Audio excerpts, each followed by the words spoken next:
What is up, everybody? Welcome to the final episode of our show of our Star Wars Month celebration, and we're going to do it big. Of course, Ryan's here with us. What's up, Ryan? Howdy. How's it going, everybody? The one person watching. Yeah, and they'll jump on here, but we're ending it strong with a very special guest, a friend of the show, past guest, Ben, a really talented artist. And Ben, how you doing? Good. What's up, fellas?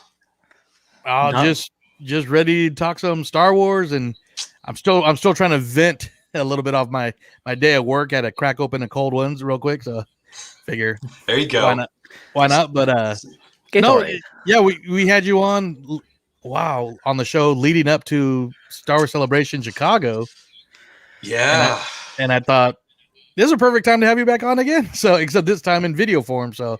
How you been doing these last couple years? Yeah, right. Yeah, since 2019, man, I've been doing good. A lot's happened between the last time I was on your guys' podcast. That must have been, was it February 2019? We were talking about Celebration, talking about Last Jedi. I was trying to be as optimistic as I possibly could about the future of the sequel trilogy. And now here we are sitting. What is this? I don't even know. We're 2021. Yeah. We've had a pandemic across the world, crazy election, insanity for the past year. And then now we get to unwind after all of that and talk Star Wars, which I love. So exactly. And we even had a missing celebration that was supposed to happen last year. That's right. So. Yeah, that's right. Were you guys going to go to that? Yep. Yeah, we had tickets. Were you going to go? I wasn't planning on it last year. No, I was going to skip it. No. Yeah. And then now it's next year, and we both had tickets still, but I don't want to go for as long for reasons. Yeah. Now, are they letting you use your tickets you had for the last one? Are they letting you take those for the one they're scheduling this year, or are they? Yeah, awesome. You just keep it, which is nice of them, I guess. I think they sent out pins and stuff for people that kept it, but all my stuff goes to my US address, which is I'm not allowed to go to because he's stuck in Canada. Pandemic.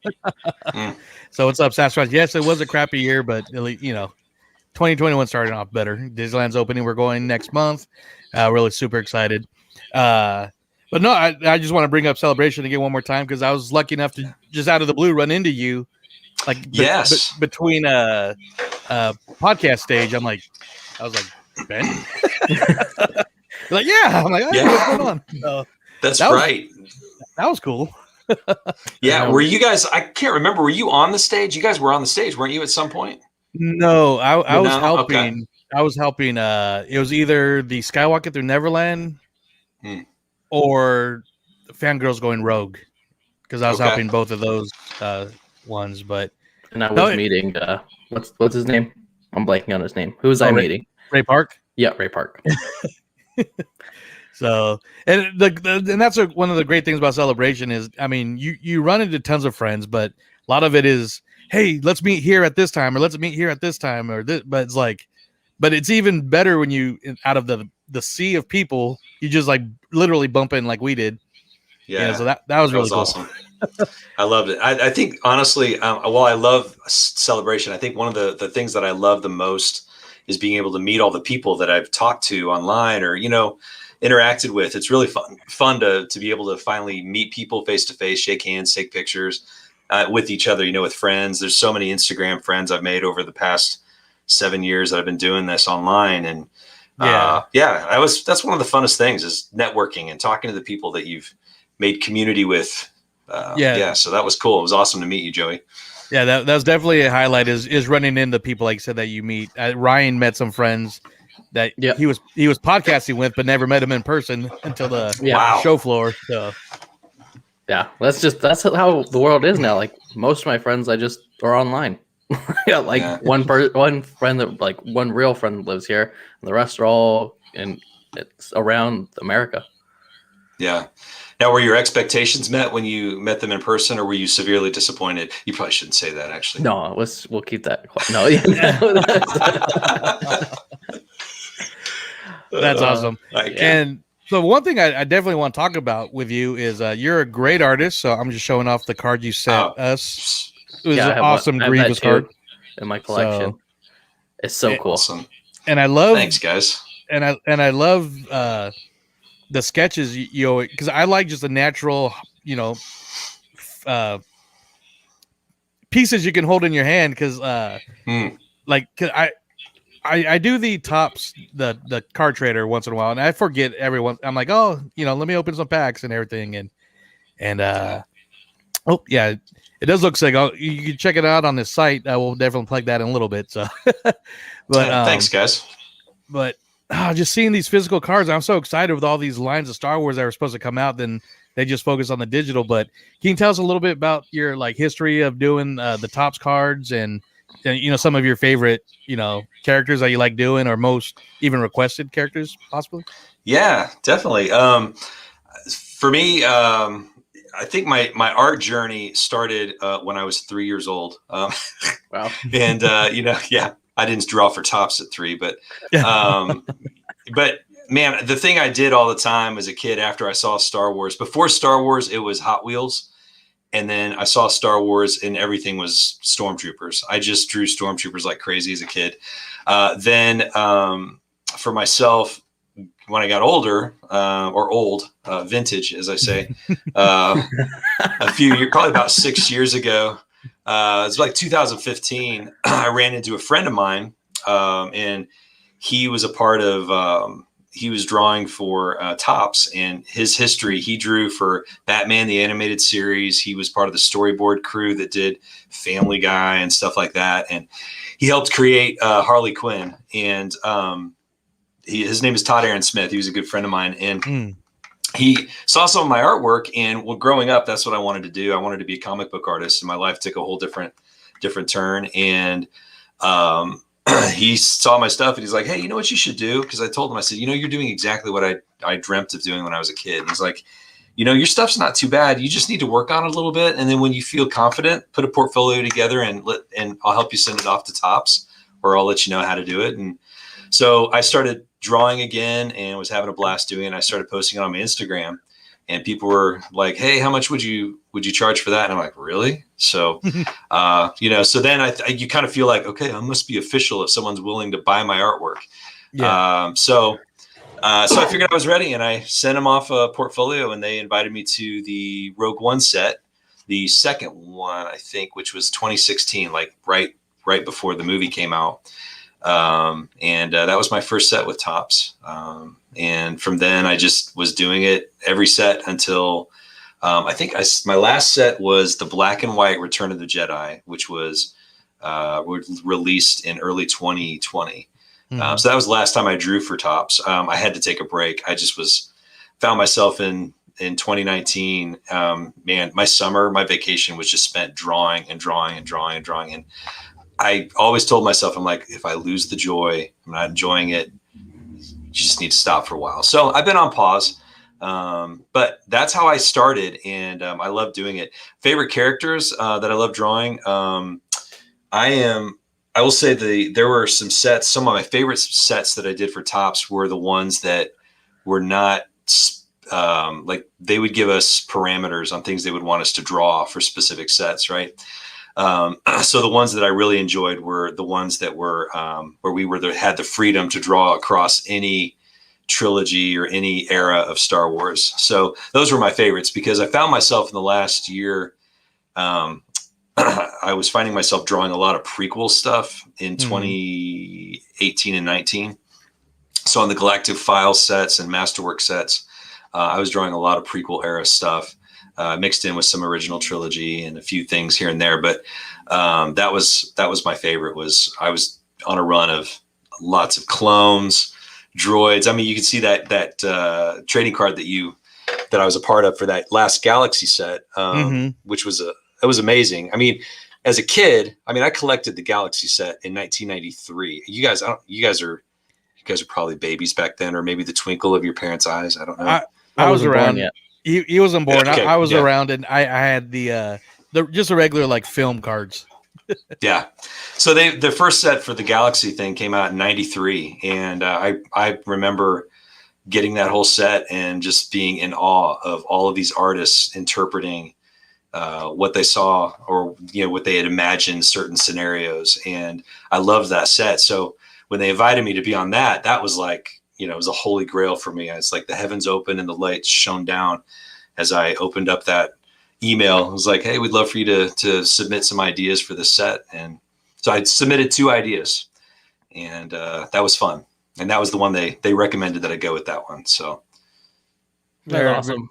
Very cool. Real quick, Sasquatch was talking some crap to Ryan about the sweatshirt. It was free. It was free. Okay. As long as LeBron loses, I'm happy. Okay, don't worry.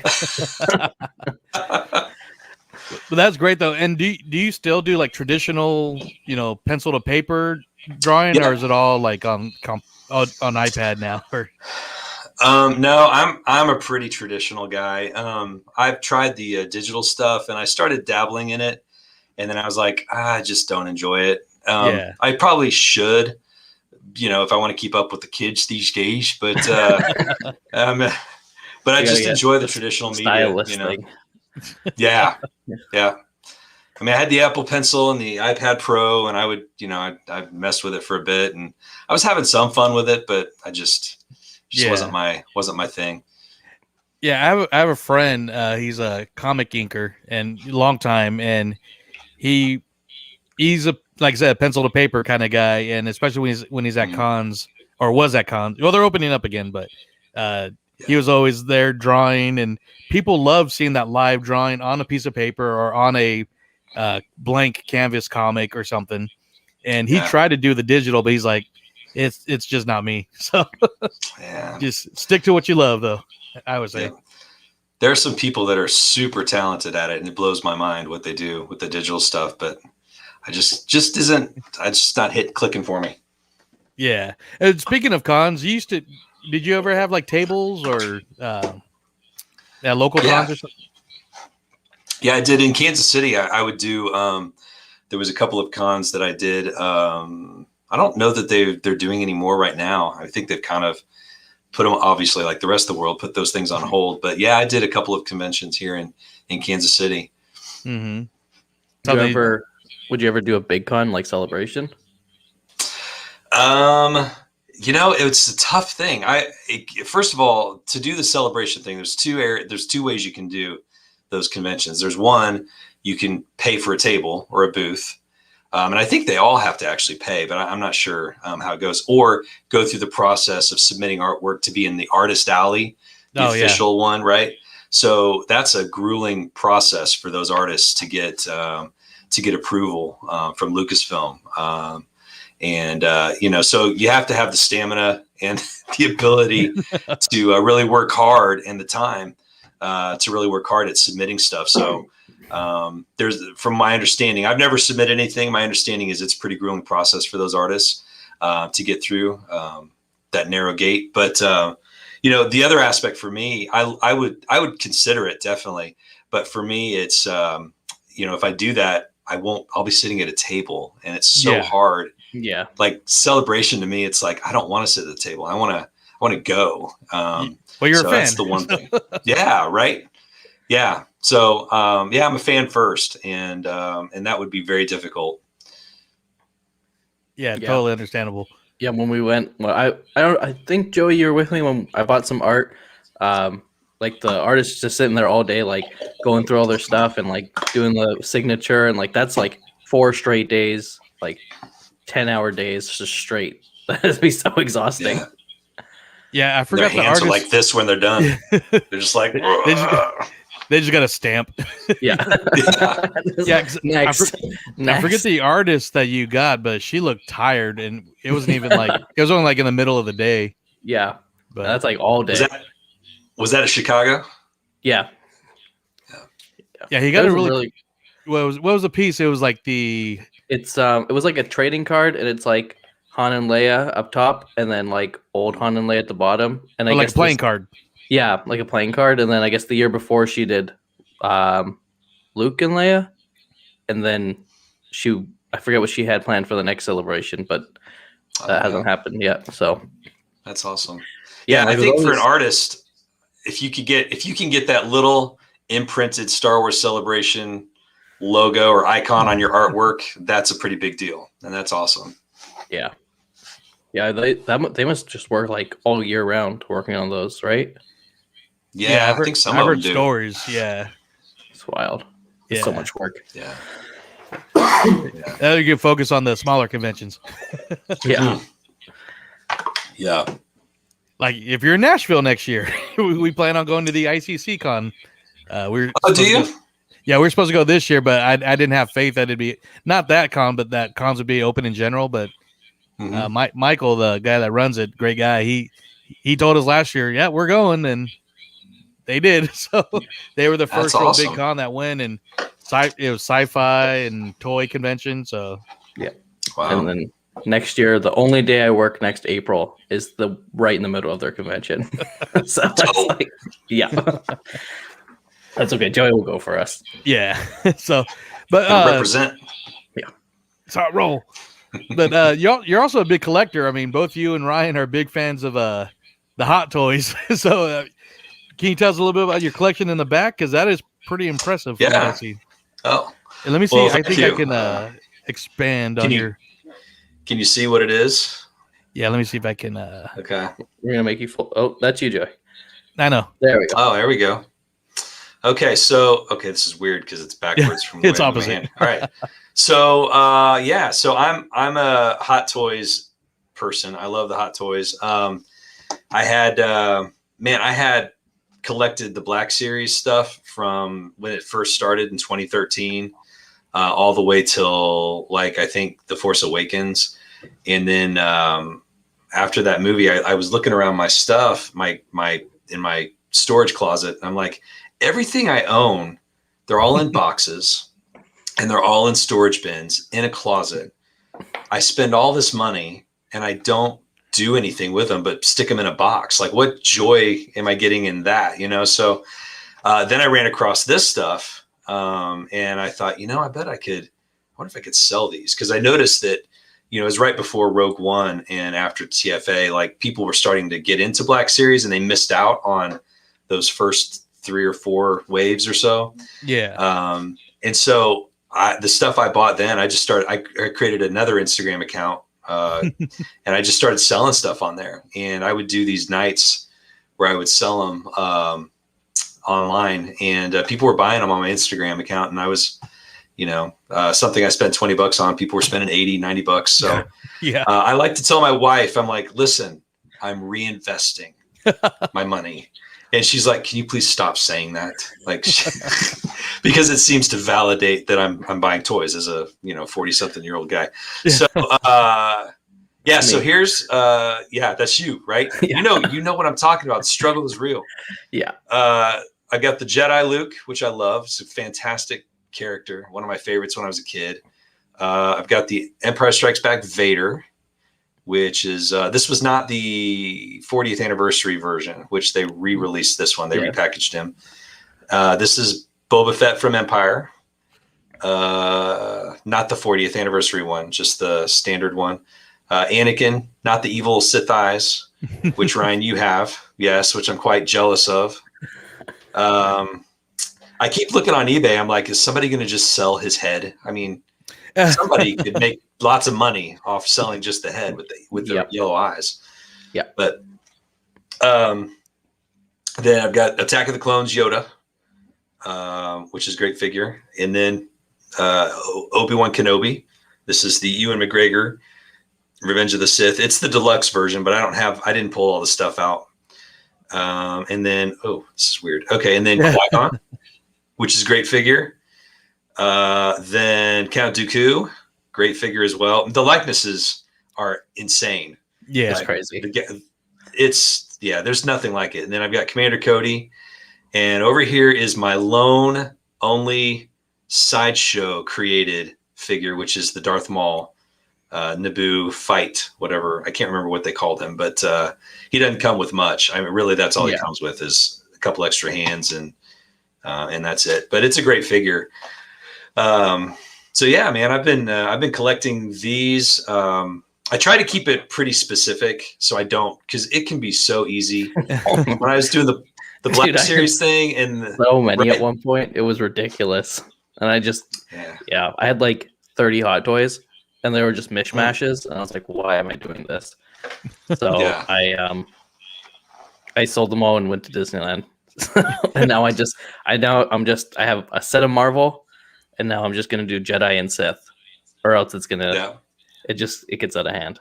Yeah, I'm a collector of the Black Series, and majority of them are in the box right now, basically because I don't have a shelf yet for them, and they don't really make the pegs for them to stand on either. But I did see this one site. I had their card here, but they're the ones that did my my X-wing box, chest box. Yeah, this is kind of difficult. Yeah, right. Isn't that weird? Oh, cool. Yeah, that's my X-wing original trilogy X-wing pilot in progress.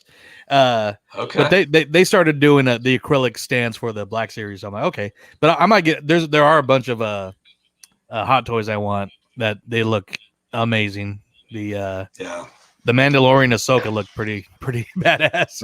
Oh yeah, I'll be getting that to go. I've got like 5 on pre-order, and I know that's why I don't know if you've been seeing my Instagram. I've been selling figures. I've been trying to get rid of them because I'm like, I got to be able to buy these when they release them. Yeah. So I've got Cody and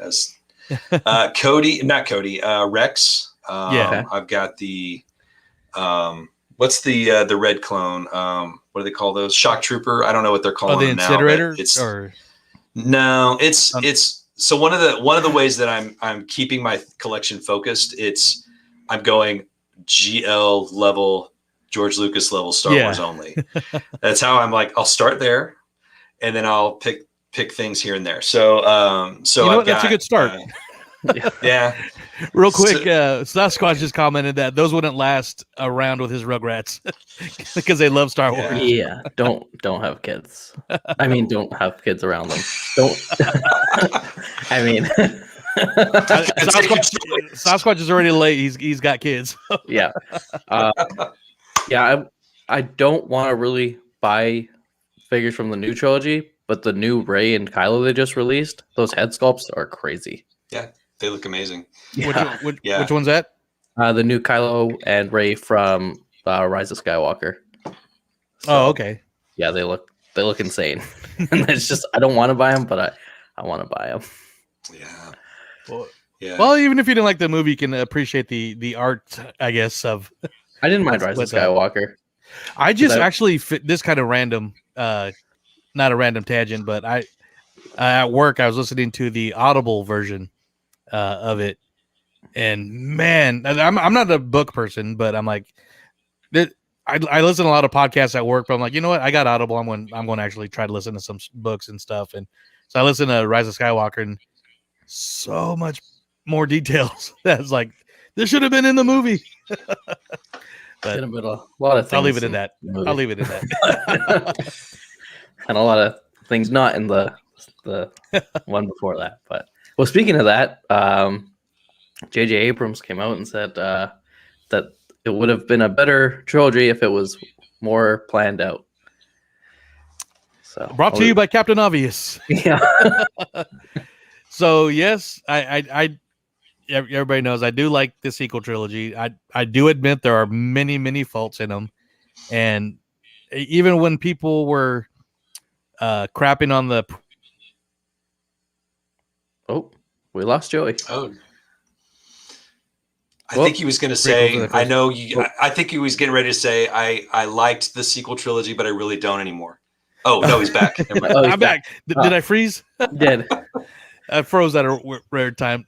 No, I was saying, because even when people were crapping on the prequels when they first came out, I still loved them when they first came out. I mean, I love all the movies, but then I when people were talking about the sequels, I was like, well, I don't know, but I don't know where I'm going with that because I froze and I forgot where I was talking about. So, but basically, like the first 6 movies all had a general blueprint, and it was obvious that the sequels didn't. So, why so many people and so many of the fans where they are right now, I guess.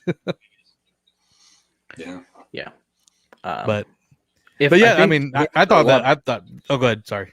I was like, I know the original plan was 3 different directors, and then the third director, I forget who was supposed to do Rise of Skywalker, dropped out or something. The Trevorrow. No, he was one of the ones that got fired. Mm-hmm. Supposedly Fired. too. Trevorrow was the one Yeah. that was supposed to do Rise of Skywalker, or the third one, and they went a different direction for whatever reason. I think my understanding, and you guys may know, but I heard that he had a conflict with the direction that Rian Johnson was taking, because I heard he wanted Luke Skywalker, and they were killing him off. So that's what I heard. I have no idea what's reality and what's not. So Well, there's a few he's the things that most- came out. He used the most powerful Skype call in the galaxy. Like, it's obviously going to kill you. this hurts so much. But as a spark. No, yeah, it you see the directors' names when they came up, and it was like, oh, J.J. Abrams, Rian Johnson, Looper was great, and all the other movies are great, and even Colin Trevorrow was just coming off Jurassic World. But instantly, I'm like, you got to have the same, you got to have some kind of consistency, especially when they started filming The Last Jedi before The Force Awakens was even released. And I mean that's just never a good. Like I said, I enjoy the movies. I totally understand their faults, but that was a huge mistake. Just not having the continuity that the original 6 had. Yeah, I'm curious to know, like, Joey, when you say you understand their faults, like what do you see as their faults? What would you say are the faults that you see? Being someone who enjoyed them, what do you see as being the faults of the sequel trilogy? The main one is they don't flow together like the originals do. They literally. Okay, so instead of a continuation, they seem more like a James Bond style, where it's not a sequel; it's just another story and just another story, and maybe not to that extent, but because I mean they did try to flow, but it put me on the spot, man. Oh no, I was just curious. No. I think I know what you're talking about. It's kind of those, like, the next one didn't seem to pick up the loose threads that were left at the end of the one before it. Yeah. So, which was something I think a viewer kind of was expecting, right? And I feel like they modeled the film so much after trying to capture the lightning in a bottle of the original trilogy that they did everything. Like, they had different directors, just like they did in the original trilogy. Yeah. They had, I mean, can we say that TFA was kind of a copy paste of A New Hope or the first Star Wars? That's how I felt when I was watching it. But, and you could see those, they were really snagging some of those familiar elements from the original trilogy, but they weren't picking up their loose threads that they were leaving at the end of the movies. They just left them unanswered or not even chasing them, it felt like. But and even with the original trilogy having 3 different directors, it still had one writer in George. One, and he was on set on the director's ass, like, no, this is what's happening. And this is the way the story goes. And like I love watching some of the behind the scenes of the Clone Wars animated, just seeing him talk about the Force, the Jedi, and even Dave Filoni, who you watch him on the Disney Gallery, and on my other podcast, Amanda Show, we talk about Filoniisms, because it's like you hear him talk, and it's like, tell me more, tell me more. Well, you got George Lucas talking, you got Dave Filoni listening, like, tell me more, tell me more. So I mean, but then kind of fast forwards where we're at now with the Mandalorian, you can see where, because the thing I wanted to say about the sequel trilogy is these were the first group of Star Wars that were literally fan films, but there's different types of fans, and you could clearly see that, because I think Rian Johnson is a brilliant filmmaker that probably shouldn't have been handed something that's not an original story, in my opinion. Because I love everything he's done before Last Jedi, and I enjoy The Last Jedi, and I love Knives Out. So I mean, he is a creative filmmaker, but Star Wars, not mess with.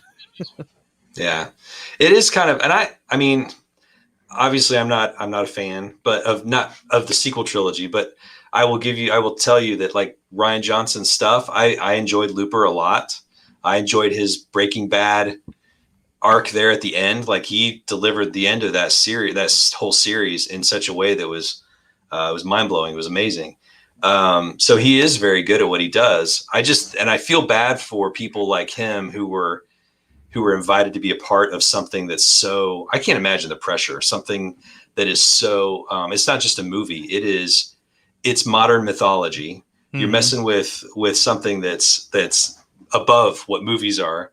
I mean, that's a tremendous amount of pressure, but I think they were hoping to get, I feel like they were hoping to get somebody who was very creative and give him this sandbox that he can kind of do his own thing in. And I feel like it felt to me as a longtime fan, it felt like he went outside of the sandbox. He broke down a little wall, that's around a sandbox, and kind of did his own thing. And it just didn't feel right to me.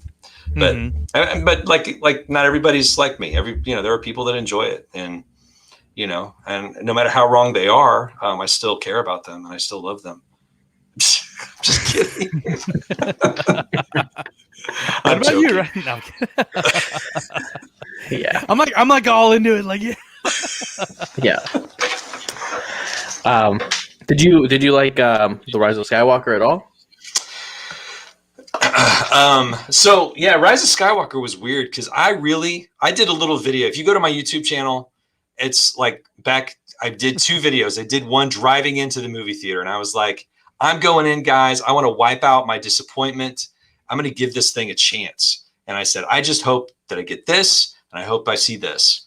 I did not see anything that I was wanting to see, which, okay, that's fine. They're the movie makers. I halfway through that movie, I was like, I give up.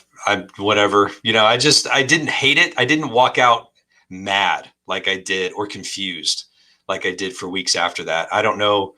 Halfway through it, I was like, it was entertaining film on its own. Did not seem to connect much to the other movies that came before it. And this was a miserable way to end a 40-year Skywalker saga. That was my feeling. And I was like, go take your kids and have fun. That was pretty much my attitude. I just was like, it was a great movie on its own to me. Especially perfectly like you said, that, this was supposed to tie in the 40 years, and they really showed that off at Celebration with the behind the scenes little video before the trailer and all the, early stuff. And so you kind of had that sense that like, oh yeah, it is going to really. Dude, they were pulling at our heartstrings to get us all in that movie theater. Yeah. They were doing that, and they did a damn good job too by doing that. So yeah, my expectations were so low going into Rise of Skywalker. That's why I think why I enjoy the movie. Like I'll sit down and watch it. I don't think I have, but like I will. But because my Last Jedi was just like so bad, so bad that I was like, I don't care what happens. Like I wanted Chewie to die. That was my number one thing I wanted, and I thought they did that halfway through. And then they didn't, and so I think I would have enjoyed it a lot more if they left it. He was dead. How dare you? No, I like it when people companies take huge risks like that and kill off a main character. So I just like that kind of stuff. But that's just me. Well, Ben, with you being an artist, how do you feel about the animated stuff that comes out? Because I've noticed you've been posting some Bad Batch and post once in a while on your Instagram. So do you enjoy the, I don't know, I don't want to say just like this, the style of animation, or do you enjoy the stories, or what do you think? Yeah. Oh, I'll just tell you, I've since 2008, I took my second grader daughter out of school to go watch Clone Wars in the movie theater. Mm-hmm. And I know back then this was like an experiment. That was the thing George Lucas was amazing at, was he took risks, and he would create animation. He was willing to tell his story in a way that he knew was probably going to not, appeal to a ton of people, but he wanted to do it. And I loved what he did in 2008 with Clone Wars when that came out. And Yeah, so I'm a fan. I enjoy that stuff. I enjoy the Bad Batch. I like it. I like Clone Wars a lot. That's something that I watched a ton of. Rebels, I was kind of it was fine. Didn't hate it, but I wasn't like super drawn to it like I was Clone Wars. Uh-huh. I didn't watch. I sat down and watched one of the Resistance. Is that the cartoon? The Yeah. Resistance. Sure. I just didn't. That did not appeal to me at all.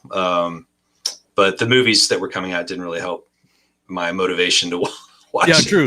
Yeah. But anything that comes out in that era that they're currently playing around in with Clone Wars, and specifically the idea of the Order 66 and that transition of power from Republic to Empire, I've always been fascinated with. Hopefully them telling that story and showing how they did that, and I think it's been phenomenal with how they've done it. So very cool. Yeah, it took me a little bit to get into Clone Wars because when it started off, I'm like, okay, this is totally for kids. I get it, so I'm just going to enjoy it and watch it. Then and I always say about the middle of the second season, I feel like the creators figured out like, well, yeah, it's a cartoon, but we could do so much more. And for me, it literally jumped to like 2 levels from like the beginning of the season to like literally like the middle. And then I was hooked all the way through. I was heartbroken when Ahsoka left. Spoiler alert! If you ever watched, then when Disney, yeah. So then when Disney purchased Lucasfilm, and they say, well, we're going to stop Clone Wars. Season 5 already ended. On kind of not, I don't say a cliffhanger, but it was like really like, oh, what's going to happen next season? And they kind of ended it. Then like, but we're going to bring this new show, Rebels. I'm like, oh, great. And then it started, and I'm like, okay, this is Space Aladdin. They're already comparing the ship, the Ghost, to the Millennium Falcon. I'm like, you do not compare anything to the Millennium Falcon. Yeah. But I wound up loving Rebels, and I'm one of those. I know there's 2 different sides, and I'm one of the sides that actually have more of an attachment to Rebels than Clone Wars, even though I love Clone Wars. Mm-hmm. And so, I mean, I loved Rebels, and I loved the storyline and all the characters. But then when we finally got the final season, after the Chronicles episode, the Hidden Transmissions DVD of Clone Wars, it was cool, but it was still like half a season. But yeah, that was that season 6? The season 6.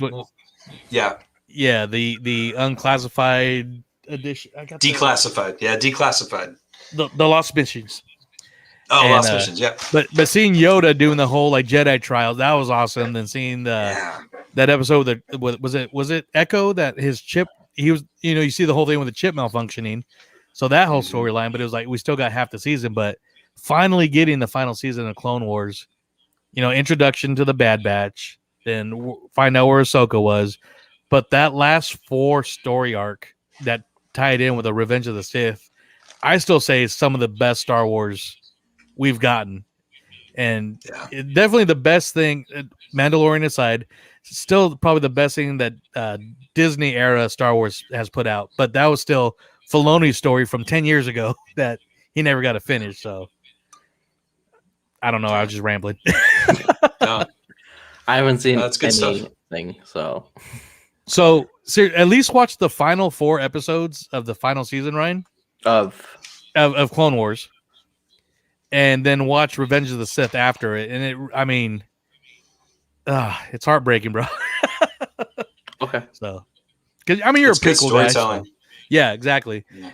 And which kind of goes to our next little thing is, that we brought up last week, but with Filoni being, one of the chief. Well, what's the title? The chief. Art creative director. Creative something. Yeah. Yeah. So that's, I don't know. I'm a fan. Yeah. Yeah, I've always liked. I thought he was great with the Clone Wars stuff, and I think like for him, I think it's more about he seems to have been the person that was carrying the torch of George Lucas's vision for the storytelling. And I mean, he sat at George Lucas's feet for, I don't know, 10 years or so, right? Doing the Clone Wars stuff. And like you were talking about the behind the scenes footage of him learning what, George's concept of the Force, what the parameters of what you can and can't do in that arena. Yeah. So he knows all that stuff in and out, it seems like. So I think I think that's some of the stuff that is lacking in some of the modern Star Wars that's been going on it just doesn't feel right. Things are off in some ways, but he's been great, in my opinion, with carrying that torch forward. Totally agree. I'm just saying, I don't know if this is a joke, but this is funny. Did Qui-Gon Jinn have kin? That's like, say that 5 times fast.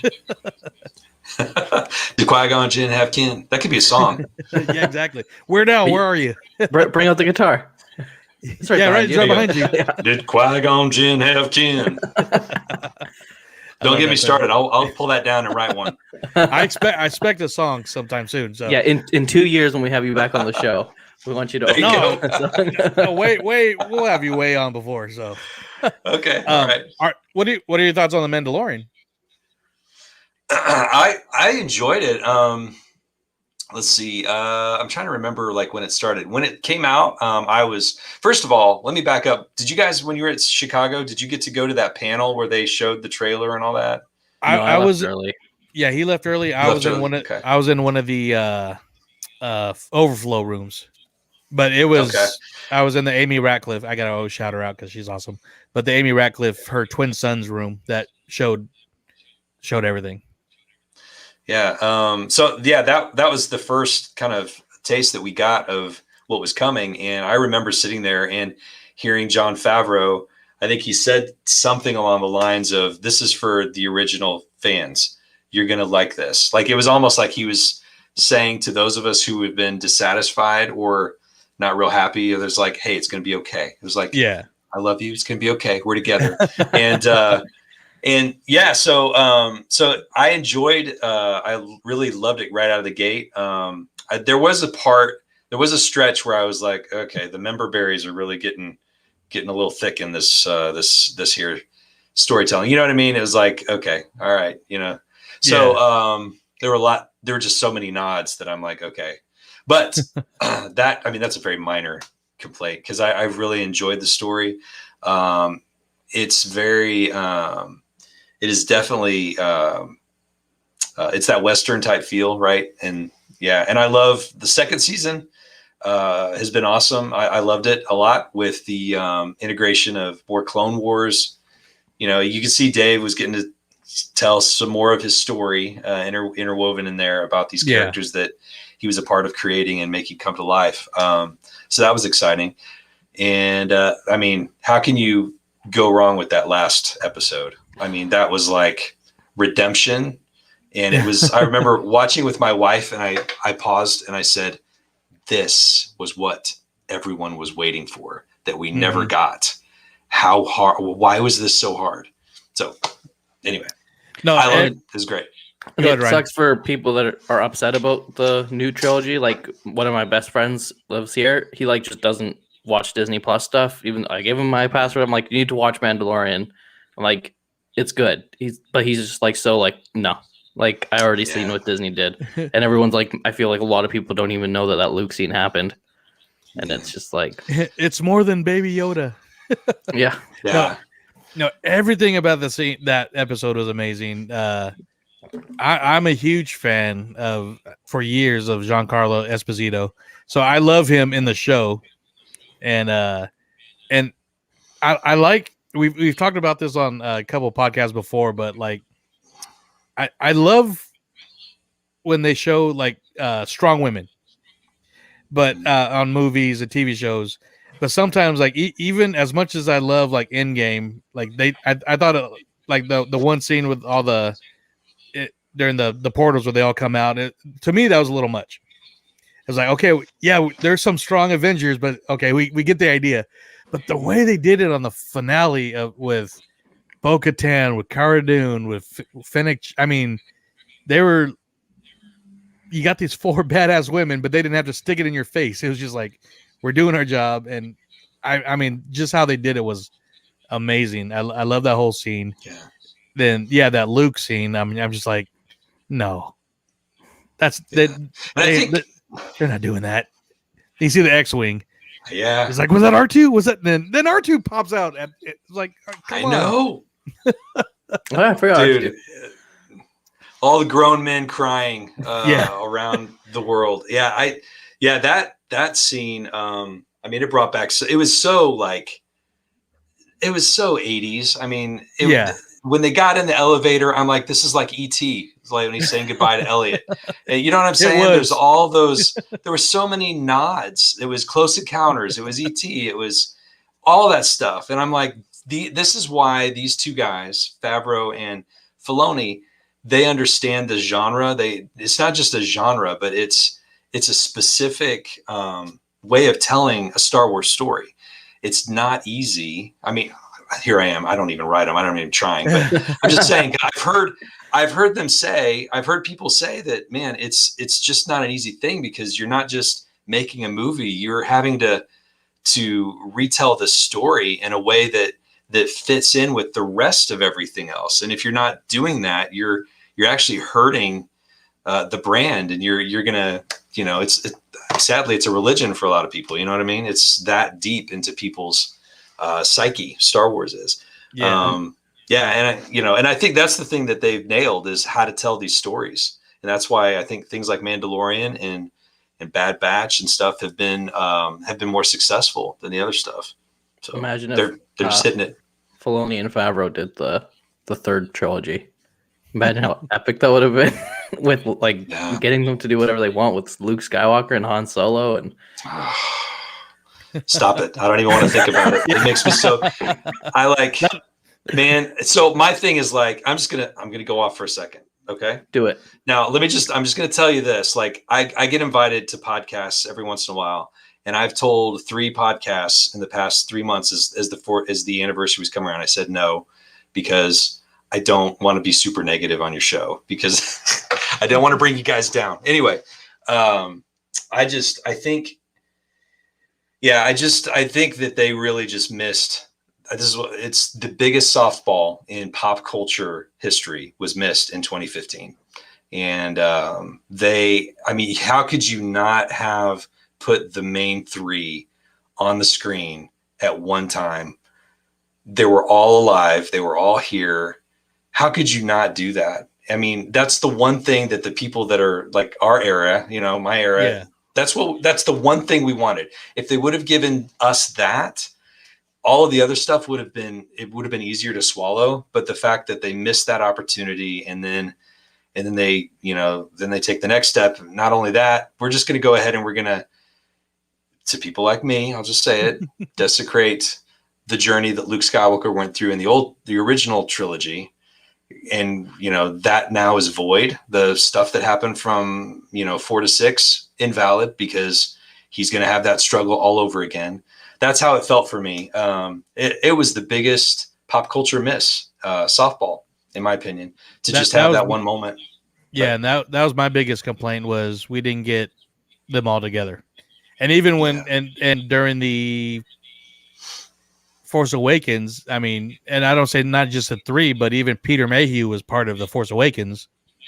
Yeah, that's right. So that, the big 4 really. And because Anthony Daniels was still there. Kenny Baker was unfortunately already gone back then. Yeah. But that was the biggest miss. And but and I get, part of me gets it, because I'm like, if you're writing a story and you're trying to come up with something, and I think this is where they found themselves, is like, which I kind of don't understand, because is the idea that you don't want to give, what do they call it, fan service? Mm-hmm. They didn't want to do fan service, right? That was one of the things that I was hearing a lot of people say was they don't want to do fan service. Well, I think fan service gets a bad rap. I don't think fan service is a negative thing. Yeah. I think fan service, when tastefully done, can serve the story well and the brand and the IP really well if you do it right.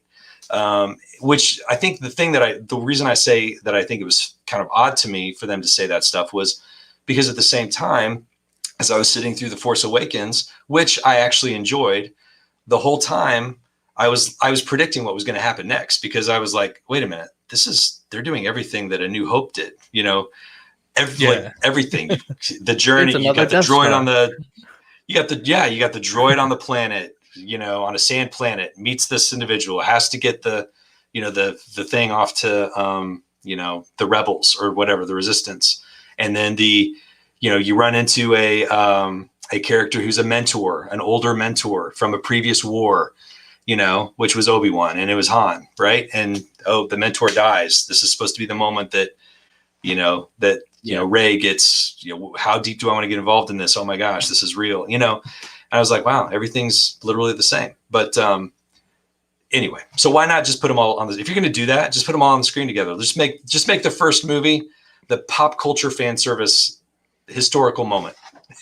And then go write your story for the next two and let's see how it goes. But anyway. No.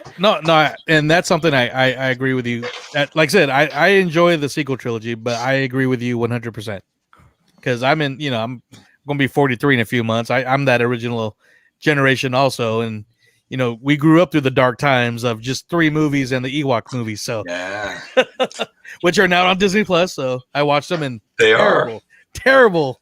And now I'm in the generation where we have so much stuff I don't even watch everything. Nah, I don't need to watch that. So it's a cartoon. I don't watch no cartoons. Do you know what's weird is when they put the Tartakovsky Clone Wars under the vintage section? Yeah, that was. I was like, but technically it is 20 years now. Exactly. That's crazy. Have you watched those yet, Ryan? Oh, I have no idea what you're talking about. So good. It's great. Yeah. So have you ever seen like the cartoon Samurai Jack at all?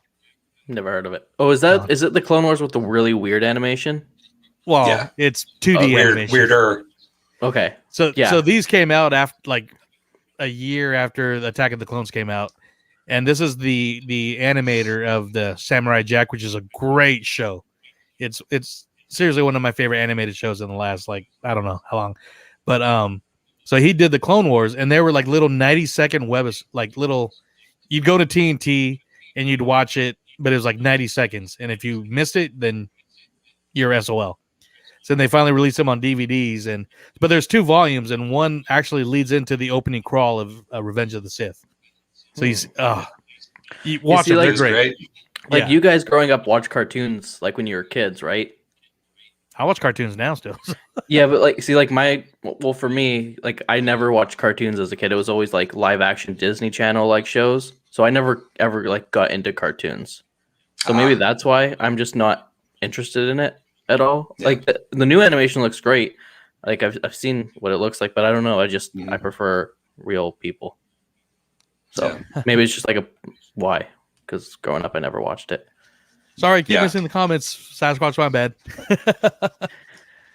So before we end, I know we could talk about the ups and downs of Star Wars. I mean, that's the best part of being a fan, though. I mean, we got so much to Star Wars and to talk about. But so what are your favorite all-time movie? Things I love. I like that. Ending with things we love, right? I'm optimistic. Yeah, I love it. Well, let me just say, I think if I were to rank my movies, my Star Wars, honestly, I'm kind of the Empire Strikes Back's always number one. Same here. And that just goes in my number one slot pretty much all the time. Then not you. What's yours? What's your one? My favorite Star Wars movie is The Force Awakens. Really? Yeah. Because I've never. Well, okay. Before Endgame, I'd never felt energy like that in a movie theater before, and leaving with so many questions. So it was like the 2 years before Last Jedi. I was just like had questions and like just the energy in the theater. I saw it 17 times. That's the 17 times in theaters. So, and I'd never seen like a Star Wars movie in theaters before. Cause like when I saw like episode 2 and 3 when I was a kid, but it was just like, I probably went like 3 or 4 weeks after it came out. There's like a couple people in the theater and I just like watched a Star Wars movie. Cause I was just a kid. So yeah, just like the energy in the theater and the questions and like, why is Luke on this island? Just a couple years like obsessing over it. So I could totally see that. Yeah. That's awesome. I love that. I mean, I do love, that's one thing I love about fandom is how everybody has different we all have different favorites, and that's awesome. I like that. Yeah. And then the Last Jedi is my least favorite Star Wars movie. Where you get? Do you want to know where the next one? Go. So yeah, I don't even. Here's how I do. I don't even put those on my list. I do 1 through 6, and I say, and then there's everything else.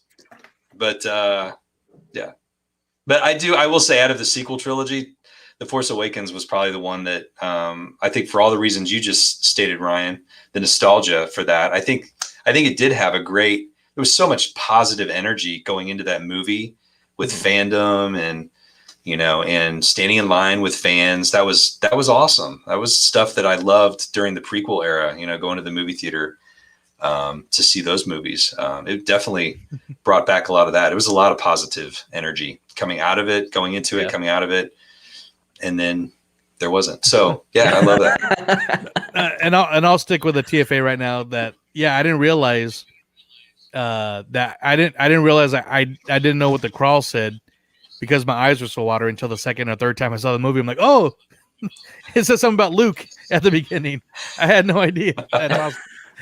But and I mean, no, I agree, because like the build up for Finn, I mean, there's so much. I feel so bad for John Boyega, because it's like there's so much promise in his character, and they just kind of like, nah.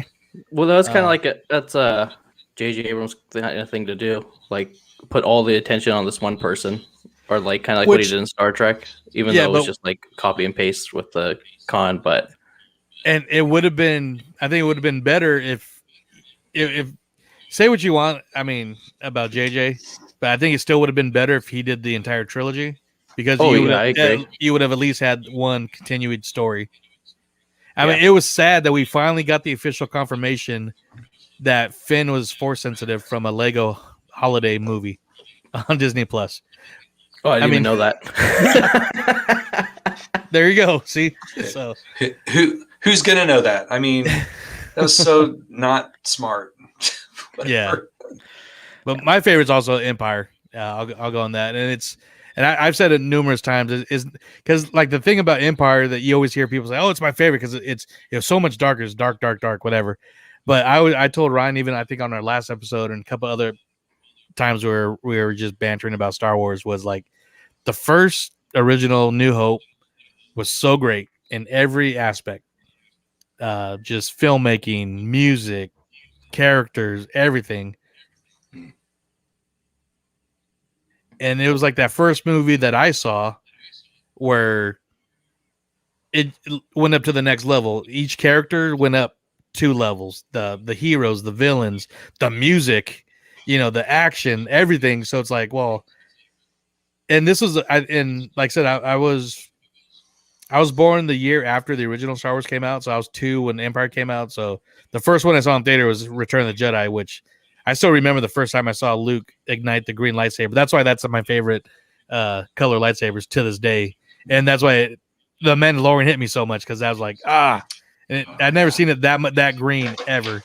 But everything that they did in Empire was just the first time I ever seen heroes fail and like didn't know what they're going to do at the end of the movie. I mean, we were so used to watching like, Batman and Superman cartoons and all these other stuff, and the heroes always won, but not at Empire Strikes Back. So it's like, what happens next? And and we all thought, or many of us thought, Darth Vader was lying. Yeah, like he's lying, and we had to wait 3 years with no social media. With no social media. Not just that, but we didn't have VHS. Like you couldn't just go watch them between movies. It was like you had the record. You just had the record, and you would have to read the books. That's all you had. And you didn't have VHSs between each movie? They didn't come out till the trilogy was done. That's so stressful. Yeah. I'm so happy I didn't live back then. No, and he's right. They're the records that, like, when it's time to turn the page, R2 will go beep, boop, boop, boop. Then you turn the page. Yeah. It was a different time. Like I try to tell my kids, I'm like, then I sound like my parents. I'm like, you kids, you don't know how good you got it. Yeah. It was so different back then. You had to wait 3 years. You reenacted all this stuff on the playground. I remember the Darth Vader, Luke Skywalker scene, reenacting that on the playground at school. And, and we would get into arguments about whether Darth Vader was lying or not. Yeah. Yeah. The good Dang. kind of Good school times. arguments. Yeah. Real quick, Sasquatch. Yeah. There is Ben Solo backstories. I'll tell you where you can find those. So actually pretty decent ones too. It's comic form, but Oh, you can tell me those too. okay, I got to remember though, because I'm still, like I said, I'm just still frazzled for work. But bless you. And since we're before we wrap this up, have you been? Well, dumb question. Never mind. I was going to ask, have you been able to get to Galaxy's Edge recently? But we're in the pandemic, No. so Yeah, I've still not been there. I've not seen it yet. I'm waiting for them to flip the switch to make it something I care about. Well, they are slowly doing that. I can tell you that right now. I've been hearing that. So yeah, It's okay. oh, I was love expecting a lot more from Galaxy's Edge. Hmm. I know you could spend all day there, Joey. I know, but I mean, I think Ben can too. I mean, just those buildings. The first time you see them will be so recognizable to you. Yeah. Then you'll just want to just hang out, listen to the ambiance, and you will feel like you're in whatever Tatooine or wherever. So, but yeah, I agree with you too. Yeah. I think for me, it's more about like the characters. Like I'm just not a fan of the First Order Stormtrooper design, and the fact that they don't have. Every time I see the videos and stuff of people there, that's all I ever see, and I'm like, I just want the original. You show me the real Stormtroopers. So that's what I'm hoping. That's maybe they'll flip a switch and they'll try a different era for a season or something. Who knows? I totally agree, and I think we talked about it that they were supposed to. The original idea for Galaxy's Edge was actually supposed to touch all three trilogies, and wow, and they were supposed to the Cantina area where Oga's is, and that was supposed to be original trilogy. The area section, kind of in the middle where the food and where you build your lightsabers, was supposed to be prequel trilogy. Then they're supposed to then still have where they have the Rise of Resistance, and that was going to be, and they're going to have the different characters. So you would have had. In the original trilogy, that's where the First Order section is. Well, they were talking about having the shuttle, Imperial shuttle there instead of what's there now. So that would have been Vader. That would have been original Stormtroopers. So it's just like, then, of course, again, and I know Ryan's not a big fan, and our buddy Udi, but Kathleen Kennedy's like, well, we got so many more stories to tell that we want to do that. But, oh, great. You know With what, her around? That's a whole other different stream we can do, but yeah, fire Kathleen Kennedy, the live stream. But no, we could talk forever, and I can't. I'd really love to have you on the show again sometime soon, either the podcast or here again. Always good to talk about, because you also do Marvel art too, right? I do. Yeah, I it's been a while, but yeah, I do the Marvel stuff for Upper Deck. I've done quite a few sets for them as well. But yeah, definitely. Well, I grew up on Marvel. Marvel Comics was my thing in the 80s. Awesome. Yeah. So we'll definitely have you back, talk some Marvel art and stuff. And love it. Yeah. And I just want to say I'm pretty open about it, but big fan, big supporter of Cara Dune and Gina Carano, and I love that. I saw the piece you did of Cara Dune, and I love that piece. So is that available on your? Which one was that? The sketch card? Just a sketch card, but yeah. Yeah, I think it's on my Etsy store, which is etsy.com/shop/KSGeekman. So yeah. Awesome, and not just there, but can you? I'm listening right now, but you just let our followers and listeners know where they can find you. And you mentioned YouTube too, so tell us about where they can find you. Sure, yeah, you can pretty much find me on all of the major socials at the KS Geek Man, which is Kansas. That's where I'm at. I'm Kansas Geek Man. I was a stupid idea to name myself that because I just put myself in a geographical location, which every marketer would tell you that's stupid. But I was, it was 2014. I didn't know what I was doing. So now it's too late to change the name. But anyway, you can find me on Instagram and Twitter and all those places. YouTube, you can look up KS Geekman as well. I haven't put any content out there in probably a year.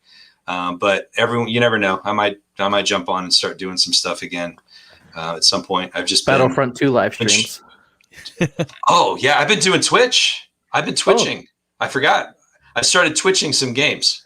So I just started doing that this week. I jumped on my Xbox.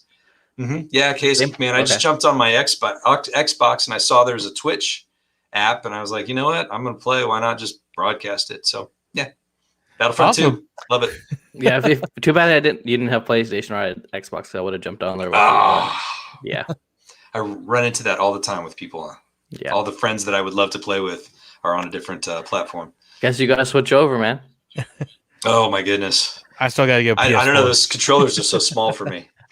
PS5 ones are same size as Xbox, I think. Oh, are they? Yeah, if you could get one. Yeah, it's still not available in Canada. So or here. Oh. So well, thanks for joining us. Thanks for interacting with us on our socials. Like I've said this, before. I'll say it again. Your family. Anytime you always got to open a door just to chat. We're on Twitch right now. I don't know why. I just thought I'd try it out. So. Oh, nice! Awesome. This is a sick video game. Yeah, exactly. This is the podcast video game. But, yeah. So thanks to Sasquatch. There's a couple other listeners that are watching. Thank you guys for following. I'm going to I forgot to do the YouTube lingo, but be sure we're going to be doing different kind of shows. Button. Yeah, so hit the bell, smash the like button, definitely subscribe. We're doing a raffle. Once we hit a certain amount of subscriptions, we're going to give away your choice of selection of a bunch of different ones. Some Blu-rays that I don't have with me right now. They're somewhere behind me, but I'll get that soon. And I think we're also going to give away a Art of the Galaxy's Edge book that was mentioned earlier by Amy Ratcliffe. So we'll get that real soon. So then next week we'll be back to regular Disney stuff. Yes, it was fun talking Star Wars, and there's a great way to end it with you, Ben. So thanks for joining us. And my pleasure. Thank you guys. Really appreciate it.